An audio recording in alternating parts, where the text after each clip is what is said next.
மெய்ப்பனின் குரல் வழங்கும் திருமறை தீபங்கள்.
அன்பிற்குரியவர்களே, உங்க வாழ்க்கையில நீங்க எப்பேற்பட்ட சுமைகளோடு இருக்கிறீங்க, அந்த சுமைகளை எல்லாம் என் அண்டை கொண்டு வாருங்கள், நான் உங்களுக்கு இளைப்பாறுதல் தருவேன்.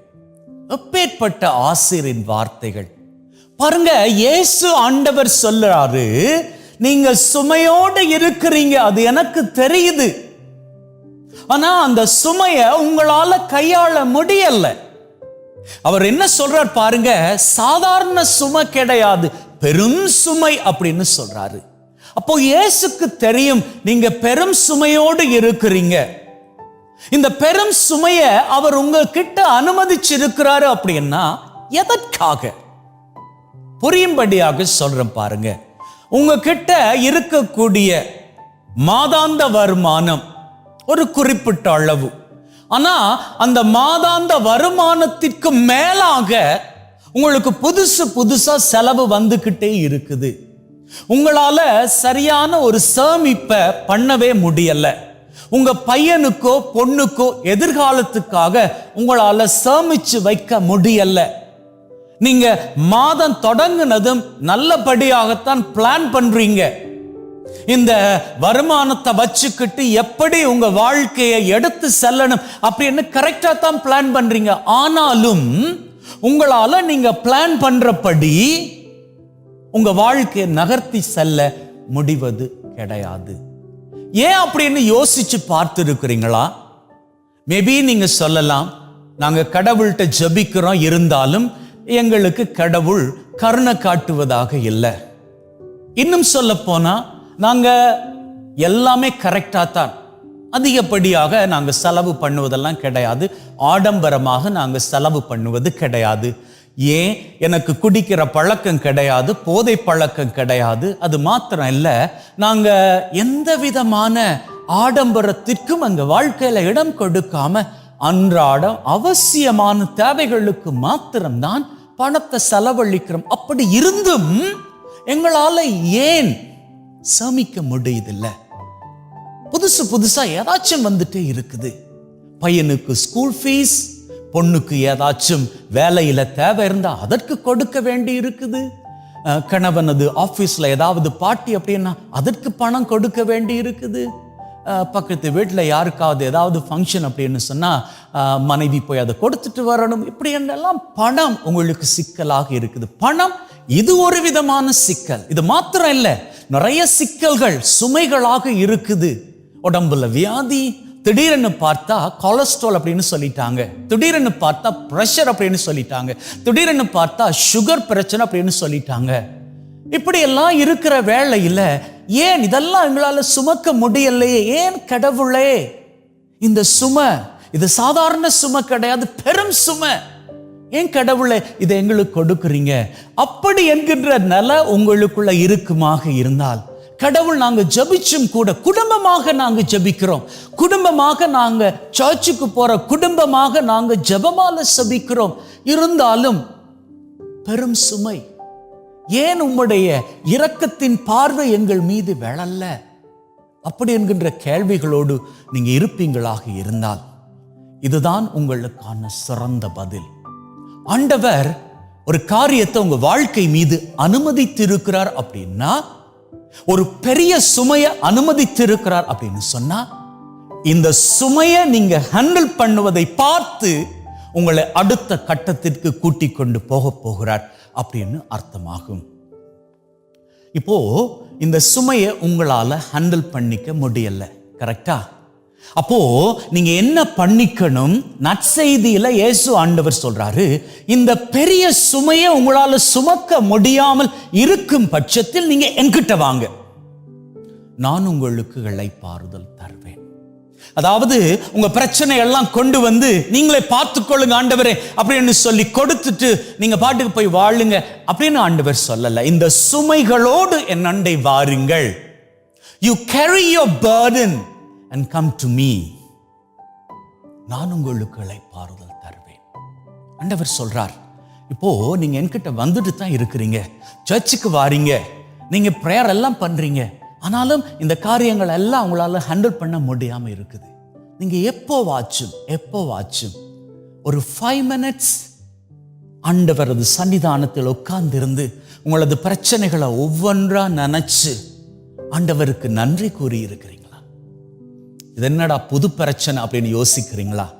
நாங்க எங்க பிரச்சனையை ஹேண்டில் பண்ண முடியாம இருக்கிறோமே, இந்த நிலையில ஆண்டவருக்கு அங்க எங்களது பெரும் சுமையோடு வந்து அவருக்கு நன்றி கூறுவது இதெல்லாம் சிரிப்பது போன்றது இருக்கிறது அல்லவா அப்படின்னு நீங்க யோசிக்கலாம். கிடையாது.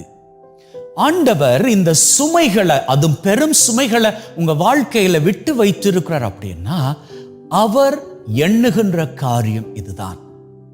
The mind of God is to see whether you go to him with all your burdens and are you ready to say thanks to God. எதற்காக நீங்க நன்றி சொல்லணும் தெரியுமா?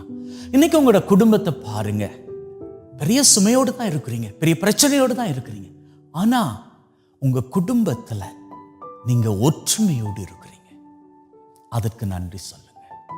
உங்க குடும்பத்துல இருக்கிறவங்களுக்கு வியாதி இருந்தாலும் நீங்க இதுவரைக்கும் உயிரோடு இருக்கிறீங்க, அதற்கு நன்றி சொல்லுங்க. உங்க குடும்பத்துல கையாள முடியாத அளவுக்கு பணப்பிரச்சனை இருந்தாலும் 3 வேளை வயிறு நிறைய சாப்பிடுவதற்கு ஆண்டவர் உங்களுக்கு ஆசீர் கொடுத்திருக்கிறார், அதற்கு நன்றி சொல்லுங்க. நாளை பற்றி கவலைப்படாதீர்கள். ஏன்னா நீங்க கவலைப்படுகிற பொழுது வேதம் தெளிவாக சொல்லுகிறது, ஆண்டவர் உங்கள் மீது கவலையாக இருக்கிறார். அப்போ நீங்க நாளைய குறித்து கவலைப்படுகின்ற பொழுது, அல்லது நாளைக்கு நாங்க எப்படி இந்த பிரச்சனையை ஹேண்டில் பண்ண போறோம் அப்படின்னு நீங்க கவலைப்படுகிற பொழுது அங்க என்ன பண்றீங்க? கடவுள் அது வேலையை நீங்க எடுத்துக்கிறீங்க. இப்போ கடவுள் என்ன தெரியுமா பண்ணுவாரு? ஓகே, நான் உனக்கு வழிகளை காண்பிக்கலாம் அப்படின்னு நினைக்கிறானா, நீ ஒரி பண்றதால சார் நீயே பார்த்துக்கோ அப்படின்னு ஆண்டவர் விட்டுருவாரு. ஒரு 5 நிமிடம் இன்றிலிருந்து ஆரம்பிச்சுக்கோங்க. உங்க பிரச்சனைகளோடு ஆண்டவரிடம் வாங்க. பிரச்சனைகளை ஆண்டவரிடம் கொட்டிட்டு போங்க அப்படின்னு சொல்லல, அந்த பிரச்சனைகளை தூக்கிக்கிட்டே வாங்க. ஆண்டவர் கிட்ட அவரது சன்னிதானத்தில் உட்கார்ந்திருந்து வெறும் 5 நிமிடம் அவருக்கு தொடர்ச்சியான நன்றிகளை ஏறடுங்கள்.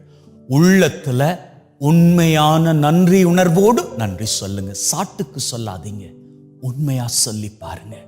அப்படி நீங்க சொல்லுகிற வேளையில் யோசுவா 24:15 சொல்லுவதன்படி நீங்க மாத்திரம் அல்ல, உங்களது வீட்டார் பூராகவும். யோசுவா 24:15 என்ன சொல்லுகிறது? நானும் என்னுடைய வீட்டாரும் ஆண்டவருக்கு பணி செய்வோம். பணி செய்வதென்றால் என்ன? அவருக்கு நன்றி சொல்வது. அந்த நன்றியை இன்றிலிருந்து சொல்லி பாருங்கள். நீங்க எப்பேற்பட்ட பெரும் சுமையோடு இருந்தாலும் கூட அந்த சுமைகளை எல்லாம் மாற்றுகின்ற வழியை ஆண்டவர் உங்களுக்கு காண்பிப்பார். அப்படி காண்பிக்கின்ற பொழுது அந்த வழிகளிலே நீங்கள் நடந்து இன்றில் இருக்கும் நிலையிலும் பார்க்க ரொம்பவும் மகிழ்வான நிலையிலே வாழ்ந்து வாழ்விலே நீங்கள் மாத்திரம் அல்ல, உங்களது குடும்பம் மாத்திரம் அல்ல, உங்களது தலைமுறையே சிகரங்களில் வாழ்ந்து கொள்ளும். ஆமென்.